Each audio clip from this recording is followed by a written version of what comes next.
Zemes lidojums pa apli, kur pirksta galiem turies asajā līkumā. Galiem es zinu. Nu, tas, ko es teicu pirmie.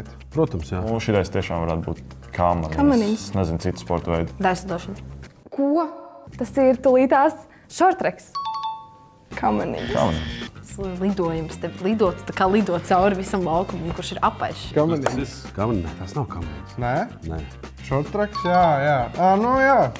Daislidošana. Izplec pārnes virs koku galotnēm un kļūsti par vēju. Es zinu. Tas ir Tramplīnlēkšana. Jā. Kur var izplast spārnus, kurā sporta veidā? Līdz koka galotnēm. Nu, tā te slēpošana.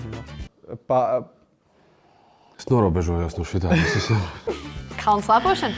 Tā ir tramplīna lēkšana vai lēkšana slēpēm. Tramplīnlēkšana. Es vēl nezināju, ka tāds ir. Augstā klusumā dzimst aprēķins un miers, kur katrs grūdienis ir ceļš uz pašu sirdi. Grūdienis.